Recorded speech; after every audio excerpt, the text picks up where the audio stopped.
હવે આપ સાંભળશો સુરેન્દ્રનગર જિલ્લાનું સમાચારપત્ર, જેના લેખક છે દિનેશ પરમાર. સુરેન્દ્રનગર જિલ્લાના વિવિધ વિસ્તારોમાં છેલ્લા કેટલાક દિવસો દરમિયાન પડેલા કમોસમી વરસાદને કારણે લોકોએ આકરી ગરમીમાં ઠંડકનો અનુભવ કર્યો હતો, પરંતુ માવઠાને કારણે ઉનાળુ તલ, જુવાર, ડાંગર સહિતના પાકને નુકસાન થવાની ભીતિથી ખેડૂતોમાં ચિંતા જોવા મળી છે. અલબત્ત પશુપાલકો માટે સારા સમાચાર છે. સુરેન્દ્રનગર જિલ્લાની જીવાદોરી સમાન વઢવાણ સ્થિત સુરસાગર ડેરી દ્વારા દૂધના ખરીદ ભાવમાં 30 રૂપિયાનો વધારો કરવામાં આવતા પશુપાલકોમાં આનંદની લાગણી ફેલાઈ છે.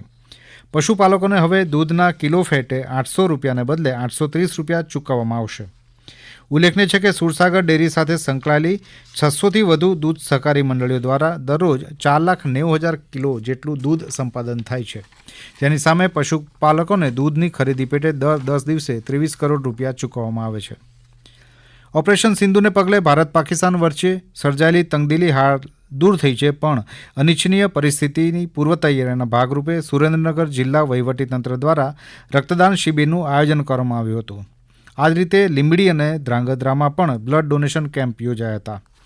આ કેમ્પમાં પોલીસ અને હોમગાર્ડના જવાનો, વિવિધ જ્ઞાતિ અને સંસ્થાના સભ્યો, નાગરિકો તથા કર્મચારીઓએ રક્તદાન કરીને રાષ્ટ્રભાવના વ્યક્ત કરી. રાષ્ટ્રને સમર્પિત પરાક્રમી અને શૌર્યવાન ભારતીય સેનાના સાહસને વંદન કરવા સુરેન્દ્રનગર ખાતે આજે તિરંગા યાત્રા યોજાઈ. સુરેન્દ્રનગરના વિવિધ એસોસિએશન, સામાજિક, શૈક્ષણિક સંસ્થાઓ તથા બિનસરકારી સંગઠનોના સંયુક્ત ઉપક્રમે યોજાયેલી આ યાત્રા શહેરના મેગા મોલથી ટાંકી ચોક થઈ પતરાવાળી ચોકના રૂટ પર નીકળી હતી. યાત્રામાં મોટી સંખ્યામાં લોકો જોડાયા હતા. સુરેન્દ્રનગર જિલ્લાના સાયલા અને ચોટીલા પંથકમાં વર્ષ 2019-20 દરમિયાન 2 સિંહ દેખાયા હતા. આ કારણસર બૃહદગીરમાં સુરેન્દ્રનગર જિલ્લાનો પણ સમાવેશ કરવામાં આવ્યો છે. ત્યારે તારીખ 10થી 13 મે દરમિયાન થયેલી 16મી સિંહની વસ્તી ગણતરી આ બંને તાલુકામાં પણ થઈ હતી. આમ કામગીરીમાં એક ડીસીએફ, એક આરએફઓ, 8 ફોરેસ્ટ અધિકારી અને 20 ગાર્ડ સહિત વન વિભાગના 30 કર્મચારીઓ જોડાયા હતા. લખતર તાલુકાના બજરંગપુરા ગામના જસવંત ચૌહાણ નામના દિવ્યાંગ યુવાને નડિયાદ ખાતે યોજાયેલી ખેલ મહાકુંભ રાજ્યકક્ષાની સ્પર્ધામાં 100 મીટર દોડ અને લાંબી કૂદ એમ બંને રમતોમાં ગોલ્ડ મેડલ મેળવીને સુરેન્દ્રનગર જિલ્લાનું ગૌરવ વધાર્યું છે. જસવંત ચૌહાણ અત્યાર સુધીમાં રાજ્ય અને રાષ્ટ્રીય કક્ષાએ 12 સુવર્ણ, 3 રજત અને 2 કાંસ્ય ચંદ્રક મેળવી ચૂક્યા છે. લખતર સામૂહિક આરોગ્ય કેન્દ્ર ખાતે આયુષ્યમાન ભવ કાર્યક્રમ અંતર્ગત વિનામૂલ્યે સર્વરોગ નિદાન કેમ્પનું આયોજન કરવામાં આવ્યું હતું, જેમાં સુરેન્દ્રનગરની સીયુષા મેડિકલ કોલેજના ડોક્ટરો દ્વારા સેવા આપવામાં આવી હતી. રોટરી ક્લબ ઓફ વઢવાણના 25મા ચાર્ટર દિવસ નિમિત્તે પદ્મશ્રી તુષાર શુક્લની ઉપસ્થિતિમાં સમાજના મુખ્ય સેવકોનો સન્માન સમારોહ યોજાયો. આ કાર્યક્રમમાં રક્તદાન, સામાજિક સેવા, વૃદ્ધાશ્રમમાં સેવા પ્રવૃત્તિ કરતા સેવકોનું સન્માન કરવામાં આવ્યું હતું.